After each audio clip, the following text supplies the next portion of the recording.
सा कम, हम्बलिंग न करे, हम्बलिंग न करे, थोड़ा कम रखो, हल्का सा।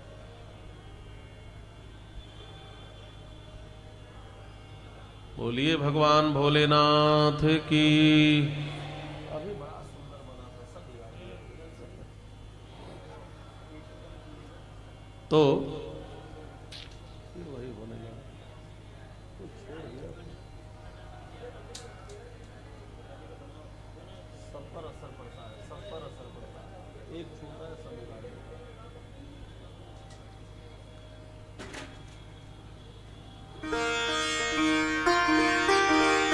भगवान भोलेनाथ की जय। श्री हनुमान जी महाराज की जय। श्री सीतारामचंद्र भगवान की जय। ब्रह्मा जी ने सुनाया, देवर्षि, एक काम्पिल्य नगर में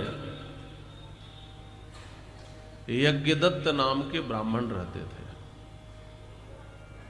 उनका नाम था यज्ञदत्त दीक्षित। भजन आए तब आया करिए, जब भजन आए तब, अभी बैठ जाइए। तो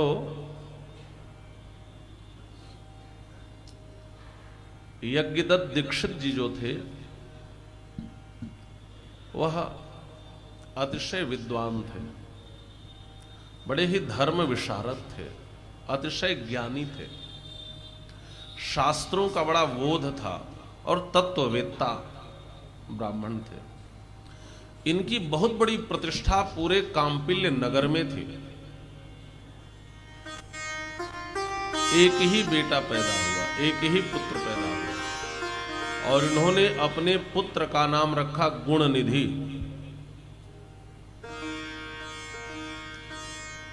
गुणनिधि का आख्यान बड़ा प्यारा है, ध्यान से सुनेंगे तो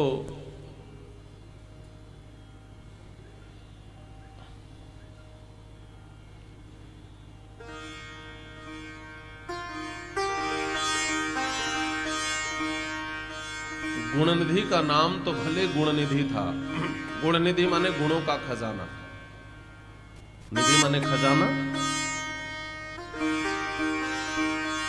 लेकिन दुनिया का ऐसा कोई भी अवगुण नहीं था जो इस गुण निधि में न हो। सारे अवगुण इसके भीतर थे। अच्छा, कभी कभी नाम के विपरीत लोग निकल जाते हैं। नाम भले नयन सुख हो, लेकिन आंख का अंधा हो जाए तो। नाम तो है गंगा देवी, लेकिन अपने हाथों से गिलास पानी नहीं दे सकते, तो नाम रखने से क्या लाभ। लेकिन हर कोई चाहता है भाई चलो अच्छा नाम रखें, बढ़िया नाम रखें, तो नाम रखा गुणनिधि। गुणनिधि में संस्कार डालने का संपूर्ण प्रयास पिता ने किया है। 8 वर्ष की अवस्था में यज्ञोपवीत संस्कार किया, विद्याओं को पढ़ाया, लेकिन गलत संगति के कारण ऐसा दुर्योग बना कि गुणनिधि के जीवन में केवल और केवल दोष ही आ गए, अवगुण ही आ गए। अच्छा, एक बात समझने वाली है कि बेटे के लालन पालन में सतर्कता की बहुत आवश्यकता है। जैसे वृक्ष बनने के लिए बीज को सड़ना पड़ता है, तब वृक्ष बनता है,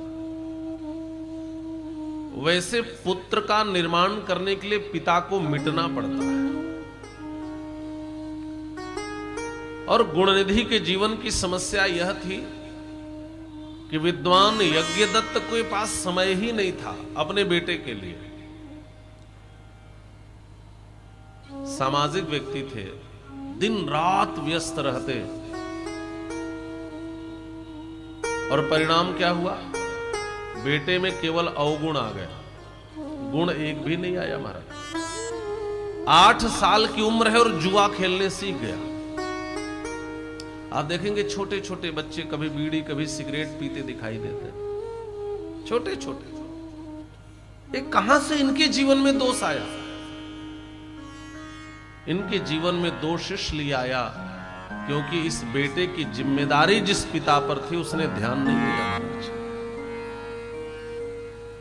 बचपन में हम बच्चे को हॉस्टल में डालें, ठीक है, मैं इसका विरोध नहीं कर रहा, लेकिन उससे मिलते जुलते रहें, उसके क्रियाकलापों पर नितांत ध्यान दें। आप तो निश्चिंत हो गए वार्डन पे छोड़ करके कि भाई वो देखेंगे, वो निर्माण करेंगे। उनको भी पैसे से ही मतलब होता है, उस संस्कार का निर्माण नहीं करते, देख रेख कर सकते हैं। अब बच्चा किस गलत और गंदी संगति में पड़ करके अपने जीवन को बिगाड़ रहा है, यह देखना भी पिता की जिम्मेदारी होती है।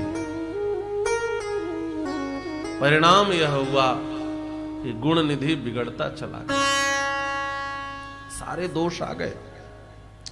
और महाराज ब्राह्मणोचित एक भी कार्य न करे, आचार विचार का त्याग कर दिया। ब्राह्मण को वैसे भी समाज का गुरु कहा जाता है। ये ब्राह्मणों के पतन की कथा शिव पुराण में ज्यादा है। इसका मतलब यह है कि समाज का जब श्रेष्ठ व्यक्ति ही पतनशील हो जाए तो समाज को बचाएगा कौन? घर का बाप ही, घर का मुखिया ही, घर का मालिक ही जब गलत कर्म करने लगेगा तो घर के लोग को संभालेगा कौन? भाई बेटा गलती करे बाप डांट सकता है, लेकिन बाप ही शराब पीकर आ जाए, बेटे क्या करे? जिस पर घर की जिम्मेदारी है वही बिगड़ जाए। महाराज यज्ञ दत्त के पास समय नहीं है, और समयाभाव का परिणाम यह हुआ आचार विचार से हीन हो गया। स्नान भी न करे, संध्या पूजा तो दूर की बात। ऐसे बिगड़ते हैं बच्चे। दिन के 12 बज गए, फेसबुक पर क्रांतिकारी पोस्ट डाल रहे हैं। बिस्तर पर लेटे लेटे क्रांति हो रही है, समाज से दुर्गुणों को मिटाना है, और मुख में कीटाणु अभी तक दौड़ रहे हैं। मुंह के कीटाणु नहीं मार सकते, समाज की बुराई साफ कर रहे हैं। ये सारी अवगुण है। और एक कथा सभी काल की कथा है। एक कथाएं हमें समझने सीखने का अवसर देती है। ऐसे बिगड़ता चला गया और आचार परिभ्रष्ट होकर के। अच्छा, संगीत तो ठीक है, लेकिन गाना बजाना बहुत ठीक नहीं है। आप समझेंगे, क्लबों में जाकर डांस करना, उल्टे पलटे नृत्य करना। अभी तो भारत के युवा रेवा पार्टी में बिगड़ रहे थे। तमाम घटनाओं को देख, कैसी कैसी पार्टियां। संगीत शब्द का अर्थ क्या होता है? संगीत तो ठीक है, संगीत में पहला अक्षर हटा दे तो शब्द क्या बचेगा? गीत। दूसरा हटा दे तो संत। दूसरा अक्षर हटा दे मध्य का तो क्या बनेगा? संत। और आखिरी अक्षर हटा दे तो संगी। संगीत का मतलब है संत के संगी बनकर के जो गीत गाया जाए वही संगीत है। यदि संत के संगी बनकर आपने गीत नहीं गाया तो वह संगीत नहीं है। संगीत को समझें। कान फाड़ो म्यूजिक कभी संगीत नहीं बन सकता। उसके अर्थ भी होने चाहिए, जीवन पर उसका असर भी होना चाहिए। या तो ईश्वर की आराधना हो या जीवन की बातें हो, उसमें कुछ भी नहीं, केवल डिकचिक डिकचिक। कौन सा संगीत है? तो ये सब गाने बजाने में जाता, विनोद करता, नटों के साथ, पाखंडियों के साथ, नाचने वालों के साथ। महाराज कभी इधर का कान छिदाता, कभी इधर का छिदाता, कभी इधर कुछ पहने, कभी उधर कुछ पहने। अभी तो हम एक जगह देखे कि एक लड़का यहां बाली पहना हुआ था आंख में। ये कौन सा फैशन है महाराज? कब क्या करे नाचने वाले। और इनके संगत में बिगड़ गया। सुरक्षा कौन दिया? का बेटे की मां ने दिया। मां की ममता के छांव तले बेटे ने जीवन में बुराइयां अपना ली, और मां के ही ममता के छांव तले बेटे के भीतर बुराइयों का वृक्ष अंकुरित होकर बढ़ने लगा। महाराज बाप पूछते, गुण निधि कहां है, दिखता नहीं है। तो मां कहती हो तो शिव मंदिर में जाकर के पूजा कर रहा है, और बेटा तो जुआ खेल रहा था। अरे भोजन भी नहीं दिखाई दे रहा है, अभी तो कमरा बंद करके भीतर से पढ़ाई कर रहा है, मैंने देखा है। केवल झूठ बोलती और अपने बेटे के सारे कुकर्मों पर पर्दा डालती रहती महाराज। घर से बाहर जाए तो मां झूठ बोलती कि 2 मित्र आए थे, आज कुछ तैयार करना था ना, आज कुछ ज्यादा कोर्स मिल गया था, पढ़ाई में कुछ ज्यादा होमवर्क मिल गया था, तो कोर्स तैयार करने गया। और जब माताएं बच्चों की गलतियों पर पर्दा डालती हैं, इससे बच्चे ज्यादा बिगड़ते हैं। बिगड़ता गया। मां ने सोचा क्या करूं, सुधरे कैसे, और 16 वर्ष में केशांत संस्कार करवाया। फिर सोचा, एक सामान्य मान्यता है, देखिए कितना सामाजिक चित्र खींचा गया है। कोई बात नहीं, अभी तो बिगड़ा है, पढ़ाई लिखाई कर नहीं रहा है, बाप से छिपाती। तो माताओं में एक भ्रम है, क्षमा करेंगे भ्रम ही है कि अरे अभी तो बालक है, ब्याह हो जाएगा तो ठीक हो जाएगा। यह भी एक मान्यता है, माताएं ऐसा मानती हैं। चलो कोई रूपवती गुणवती बढ़िया बहू ढूंढ दूंगी, वो सुधार देगी। अच्छा, बेटे का जीवन तो बर्बाद ही कर दिया आपने, अब एक किसी की लड़की का जीवन भी आप बर्बाद करने पर तुली है। और बहू कैसे लोग चयन करते हैं, बेटा भले काला कलूटा हो, बहू गोरी चाहिए। बेटा भले हाई स्कूल फेल हो, बहू MBA करती चाहिए। बेटा में भले एक भी गुण न हो, बहू गुणवती चाहिए, रूपवती चाहिए। महाराज बड़ा एग्जाम होता है, बड़ी परीक्षा होती है। मां सोच रही है ब्याह करा दूंगी, मेरा बेटा ठीक हो जाएगा। और एक विद्वान की कन्या देखकर, विदुषी पढ़ने लिखने वाली एक अच्छी कुल की कन्या का ब्याह करा दिया इसके साथ। लेकिन महाराज ये सुधरने वाला नहीं था। अब तो बेचारी रात भर गायब रहता और बहू बैठी रहती मां के पास, रोती। मां समझाती कुछ नहीं बिटिया, आ जाएगा, अरे अभी नई शादी हुई है, घूमने गया होगा, मित्रों के साथ होगा, ये होगा वो होगा। वो दिलासा दिलाती रही, शायद सुधरे। लेकिन शायद ने बहुत समय बिता दिया। एक दिन मां समझाने बैठी, देख बेटा, मैंने बचपन से तुम्हारी बुराइयों को तुम्हारे हित के लिए छिपाया, तुम्हारे पिता से कोई बात नहीं कही। तुम्हारे पिता की प्रतिष्ठा है लोक में, वो सदाचारी ब्राह्मण हैं। कोई समाज में बड़ा धन से नहीं होता, समाज में बड़ा प्रतिष्ठा से होता है। धन तो एक नाचने गाने वाले लोग, नाचने वाली भी कमा लेती है। धन तो एक बुरे कर्म करने वाले ज्यादा कमा लेते हैं। हमारा समाज में गलत कार्य करने वाले ज्यादा धन कमाते हैं। धन आदमी को कभी बड़ा नहीं बनाता, धन व्यक्ति को पशु और पिशाच बनाता है। इसलिए धन के साथ धन पशु या धन पिशाच शब्द जोड़ दिया जाता है। व्यक्ति संस्कारों से बनता है महाराज, प्रतिष्ठा ज्ञान से मिलती है। समझाने की लाख कोशिश करी, लेकिन जिसका बचपन बिगड़ गया उसकी युवावस्था सुधरती नहीं है। घड़ा जब तक कच्चा है जैसा मोड़ दो बन जाएगा, लेकिन घड़ा जब पक गया तो उसको कोई दूसरा आकार नहीं दिया जा सकता है। बुरा तो लगता है कि कोई बाप बेटे को पीटता है तो माताएं दौड़ती हैं, ऐसा मत करो। लेकिन याद रखना, हो सकता है अभी आप जितना संवारेंगे, हमारे शास्त्र कहते हैं लालेत 5 वर्षानी, लेकिन 10 वर्षानी ताड़ेत। प्राप्तेतु 16 वर्षे पुत्र मित्र वदाचरित। 16 वर्ष के बाद मित्र की तरफ व्यवहार करो, बेटे बेटी के साथ फ्रेंड की तरह व्यवहार करो, ठीक है, लेकिन 10 से 16 के बीच का जो समय है आप उसको अनुशासित करके रखो। बिगड़ने का सबसे अधिक समय यही है हमारा। 10 से 16 के बीच में आपने नहीं संभाला बेटे बेटी को तो यहीं से संस्कार बिगड़ते हैं।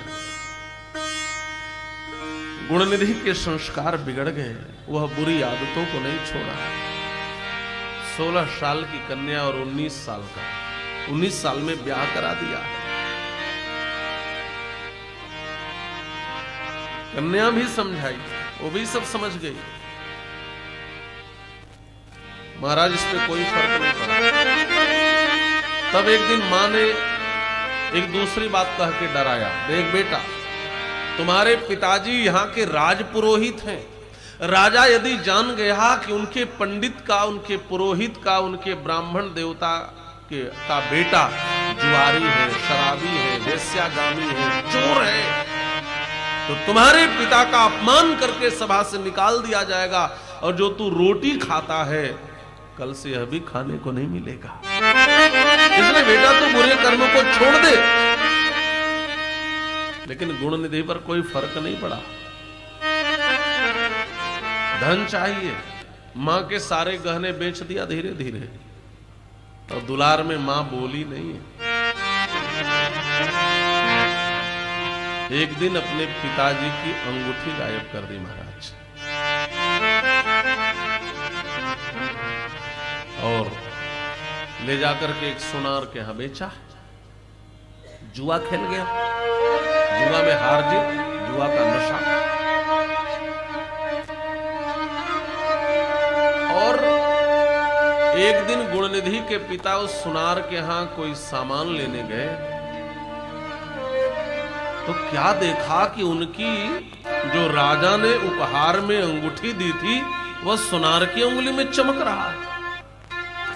उसने कहा, ये तो मेरी अंगूठी चोरी हो गई थी, तुम्हारे पास कैसे? इसमें तो राजमुहर लगा है, जेल में चले जाओगे। उसने कहा, मैंने कोई चोरी नहीं की है महाराज, आपके बेटे ने मुझसे पैसा लेकर यह बेचा है, रसीद दे दो। और सुनो, केवल तुम्हारी अंगूठी ही नहीं है, तुम्हारे गले का चैन भी मेरे यहां बिका है, तुम्हारे हाथ की घड़ी भी मेरे यहां ही पड़ी है। अब तो महाराज तुम्हारी पत्नी के सारे गहने भी मेरे यहां बेचा है, अब तो सारा भेद ही खुल गया। और तुम जिसको अपना बेटा कहकर गौरवान्वित हो रहे थे गुणनिधि, उससे बड़ा अय्यास, उससे बड़ा जुआरी, उससे बड़ा पापी, उससे बड़ा चोर, उससे बड़ा शराबी, उससे बड़ा कुकर्मी इस पूरे काम्पिल नगर में कोई नहीं है। सम्मानित व्यक्ति को इतना सुनना महाराज मृत्यु से ज्यादा दारुण कष्ट पाना होता है। जिसका इतना बड़ा सम्मान, उसका बेटा इतना नीच कुकर्मी। आंख में आंसू आ गए, ऐसा मत कहो। सुनार ने कहा, घर जाकर पता तो लगा।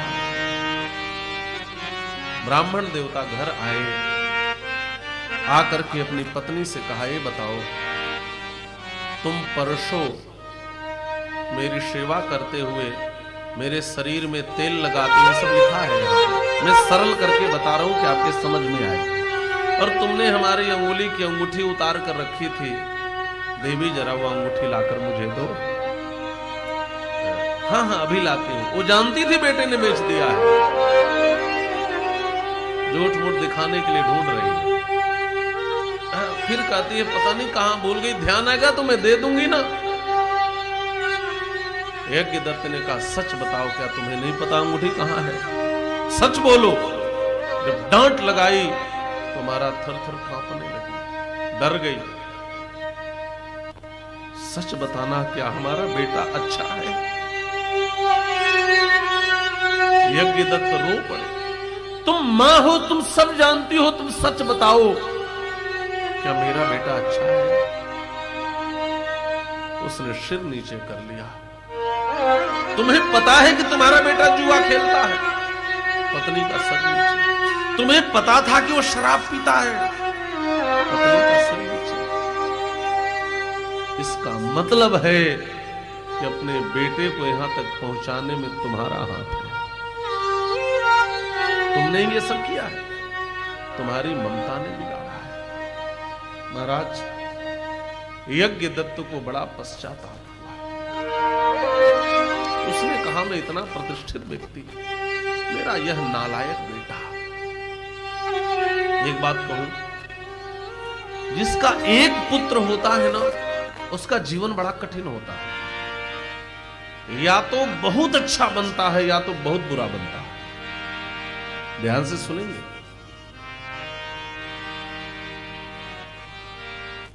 एक पुत्र बहुत अच्छा भी होता है, वो बन जाए तो, और बिगड़ जाए। एक बेटा बड़ा खराब भी होता है महाराज, बिगड़ गया तो। धुंधकारी की कथा सबको पता है। एक ही था, गोकर्ण तो गैया मैया की कृपा से मिला था, बिगड़ गया, खत्म हो गया, नष्ट हो गया।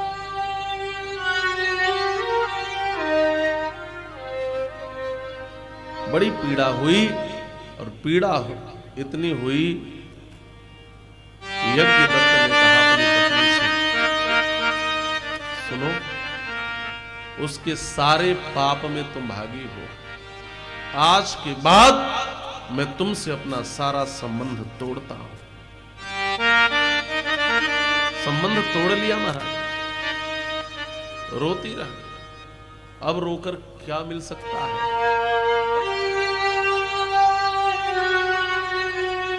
एक बात कहूं, एक घटना हमने सुनी थी, आपने सुनी होगी। एक लड़का जेल में बंद था, उसकी मां मिलने गई।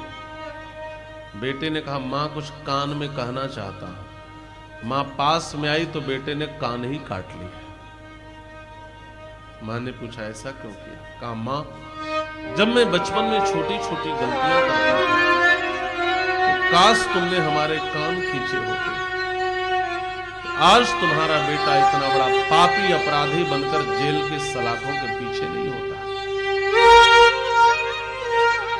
मैंने कान काट दिया था कि आज के बाद कोई मां अपने बेटे के कान खींचने में संकोच न करे। कान खींचने का मतलब अनुशासित करना। अनुशासन जीवन के लिए बहुत आवश्यक है। कोई भी ढीली चीज कहीं काम नहीं करती महाराज। कसा तो होना ही, कसना तो पड़ेगा ही। आप जीवन में ठीक से जीना चाहें तो जीवन में नियमों से अपने को कसिए, ढीला मत छोड़िए, नहीं आप किसी काम के नहीं रहेंगे। आलसी व्यक्ति जीवन में कभी कोई सफलता नहीं पाता है।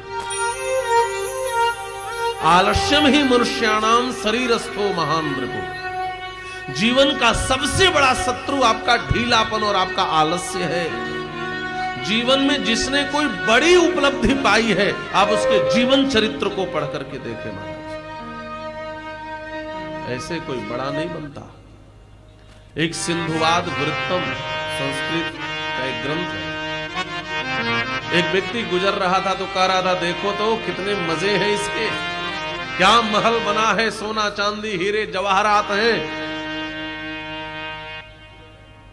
बाहर प्रभु बाह, इतनी कृपा इस पे कर दी और हमें भिखारी बना के छोड़ दिया। और वहीं बगल में एक व्यक्ति झाड़ू लगा रहा था, वो समझ रहा था ये नौकर होगा, महल का राजा तो कोई और होगा।